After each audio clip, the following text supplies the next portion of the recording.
Hello, कैसे हो दोस्तों। तो आइए आज हम लोग यूपीएससी सी सेट के मैथ बनाएंगे। तो फर्स्ट में जो है हमारा कुछ शॉर्ट ट्रिक्स बताएंगे और कुछ आपको ट्रिक्स बताएंगे।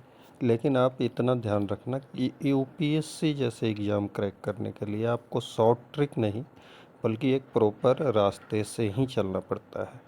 तो इसलिए आप लोग पूरे मैथ पढ़ने पर ध्यान दीजिए, तभी आपका सी सेट क्लियर हो पाएगा। वरना 90 से 95% बच्चे यही सी सेट के मैथ में रह जाते हैं, क्वालिफाइड नहीं हो पाते हैं। तो आइए आज का मैथ शुरू करते हैं। और आपसे एक आग्रह है कि अगर अभी तक चैनल को सब्सक्राइब नहीं किए हैं तो ज़रूर से कर। Consider the question and two statement given below. Question is x an integer. Statement 1 है x by 3 is not an integer. Statement 2 है 3x is an integer. Which one of the following is correct in respect of the question and a statement? Option A, statement 1 alone is sufficient to answer the question. Option B, question C में both statement 1 and 2 are sufficient to answer the question. D में both statement 1 and statement 2 are not sufficient to answer the question. तो इस question को हम solve करके देखते हैं कैसे होता है। हेलो, कैसे हैं आप सब। तो आइए आज हम यूपीएससी सी सेट मैथ 2026 के लिए प्रिपेयर होते हैं। सी सेट 2022 के प्रीवियस ईयर्स क्वेश्चंस हैं। ये हम नंबर सिस्टम के क्वेश्चन है, इसको सॉल्व करेंगे। अगर चैनल को अभी तक आपने सब्सक्राइब नहीं किया है तो सब्सक्राइब ज़रूर करें और अपने दोस्तों को शेयर करें। तो आइए शुरू करते हैं। अभी क्वेश्चन नंबर 63 तक आपने बना लिया था, अभी 64 देखते हैं। Consider the question and two statement given below. Question है इज एक्स एन इंटीजर, क्या एक्स एक इंटीजर है। स्टेटमेंट है x by 3 is not integer, x by 3 is not integer, ये इंटीजर नहीं है। और दूसरा क्या है, स्टेटमेंट 2 है 3x 3 into x is an integer. अगर तो x इंटीजर होगा या नहीं होगा, मतलब ये इंटीजर नहीं है और ये इंटीजर है। तो इंटीजर बोलते किसको हैं, इंटीजर बोलते हैं 0, -1, -2 डॉट डॉट डॉट, आगे जहाँ तक आप गिनती कर सकते हैं वहाँ तक, और इधर 1 2 3 जहाँ तक आप गिन सकते हैं वहाँ तक, ये सबको इंटीजर, मतलब जो भी माइनस प्लस जीरो सारे को मिला के हम लोग क्या बोलते हैं, इंटीजर्स। तो इंटीजर्स इसको बोलते हैं। अब 3x जो है ये इंटीजर है और ये इंटीजर x/3 नहीं है। तो इससे x इंटीजर है या नहीं है पता करना है। तो कुछ भी हो सकता है, जैसे 2 है, अब -2/3 कर दिए तो ये इंटीजर नहीं है क्योंकि ये कोई नंबर नहीं है। वैसे ही 3x है तो 2 इंटू 3 ये इंटीजर है, लेकिन इससे x का हमें पता नहीं चल रहा है कि x इंटीजर है या नहीं है। तो इसलिए इसका ऑप्शन क्या होगा, डी ऑप्शन होगा। मीन्स हमें दोनों ऑप्शन जो क्वेश्चन के स्टेटमेंट दिए गए हैं उनसे कुछ भी रियलाइज नहीं हो रहा है क्वेश्चन इंटीजर है अथवा नहीं है। ठीक। Question 65, what is the unit digit in the expansion of 5 7 2 4 2 के power 9 into 7 into 5 into 3 into 1। इसका यूनिट डिजिट फाइंड करना है। जब इस इक्वेशन को हम पूरे एक्सपेंशन कर दें तब इसके यूनिट डिजिट पर क्या आएगा ये हमें फाइंड करना है। तो यूनिट डिजिट जब भी फाइंड करना है तो इसका भी हमें यूनिट डिजिट ही कंसीडर करना।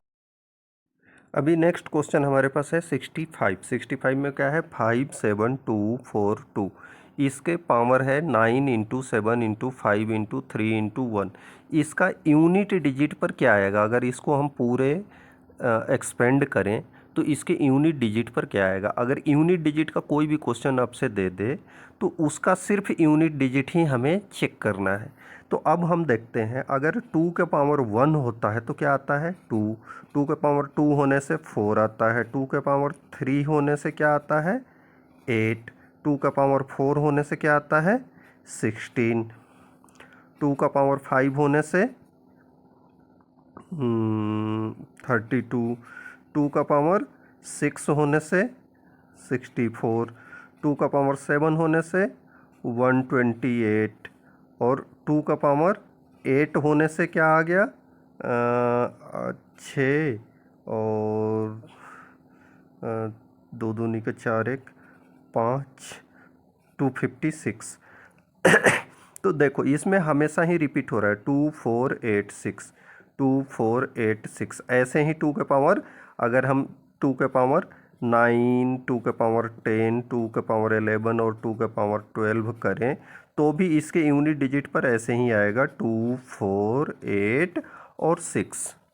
ठीक, तो इस तरह से हम क्या देख रहे हैं कि इसके यूनिट डिजिट पर हर चौथे बार में वही रिपीट हो रहा है। तो हम इसको क्या करेंगे, पहले मल्टीप्लाई कर लेंगे।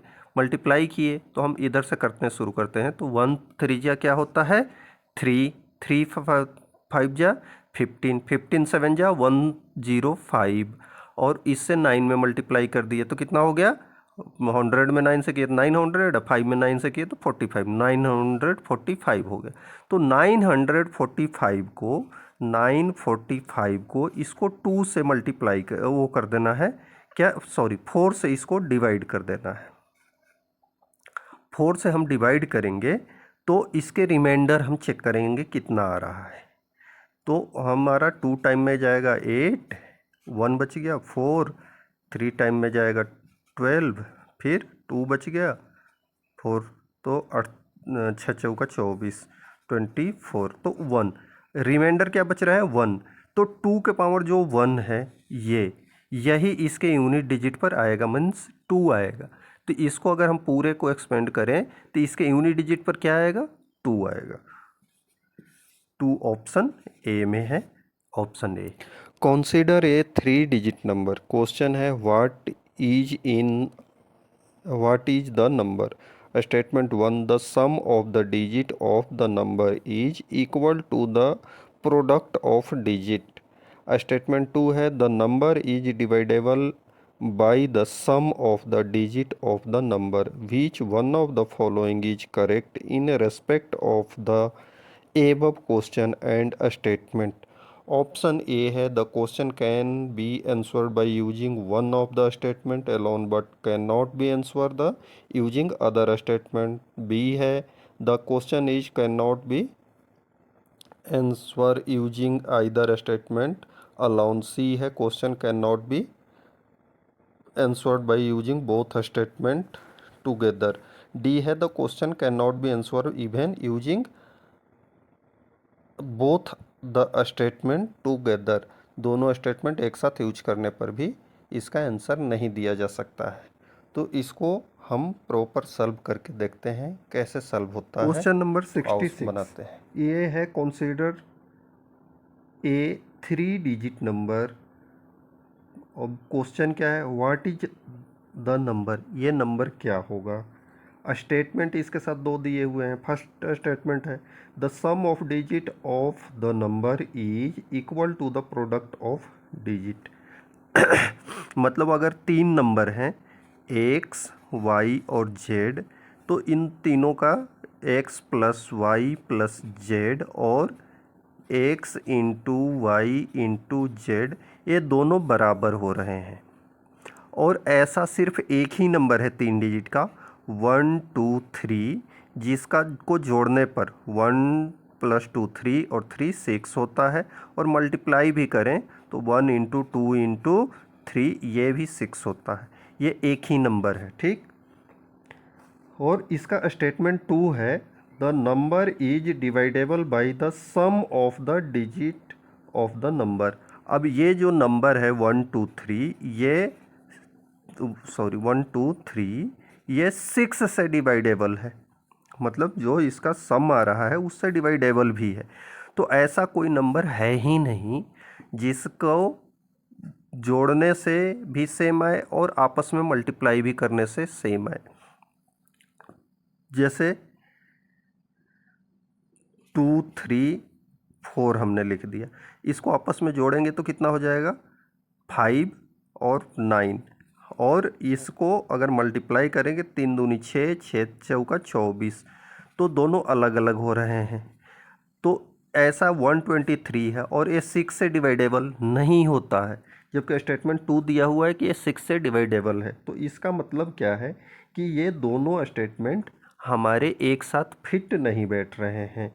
तो इसलिए इसका option D, the question can not be answer even by using both the statement. अगर दोनों स्टेटमेंट को हम यूज करें तो इस क्वेश्चन का आंसर हम नहीं दे पाएंगे। ये वाला ऑप्शन करेक्ट होगा। क्वेश्चन नंबर 67 है, is P greater than Q, P बड़ा है Q से। स्टेटमेंट 1 है P into Q is greater than 0। Statement 2 है P square is greater than Q square. Which one of the following is correct in respect of above question and statement. Option A है the question can be answered by using one of the statement alone but can not be answered using the other statement. Option B है the question can be answered by using either statement alone. The question C है the question can be answered by using both statement together but can not be answer using either statement alone. D है the question can not be answer even by using the both statement together. तो इसको question number 67, इसमें क्या है P is greater than Q, P और Q दिया हुआ है, P इज ग्रेटर है Q से बड़ा है, ठीक। स्टेटमेंट इसमें है P into Q is greater than 0, तो P Q तो ये ज़रूरी नहीं है। स्टेटमेंट 1 जो है हो सकता है कि P 1 हो और Q 0 हो तो भी 1 बड़ा है, लेकिन दोनों का जो प्रोडक्ट होगा वो 0 भी हो सकता है, और कभी ये 2 और 1 दिया हुआ है तो ये 0 नहीं भी हो सकता है, ठीक। अब स्टेटमेंट 2 पढ़ते हैं। स्टेटमेंट 2 क्या है, P square is greater than Q square. अगर P बड़ा है तो P का स्क्वायर तो हमेशा ही बड़ा होगा Q के स्क्वायर से। ये सही है क्या? ये भी सही नहीं है। क्यों? अगर P हमारा 2 है और Q हमारा -2 है, तो अभी तो क्या है, P बड़ा है या -3 है ये, तो P बड़ा है और ये Q छोटा है। लेकिन अगर दोनों का स्क्वायर करें तो 2 का स्क्वायर 4 होगा और -3 का स्क्वायर 9 होगा।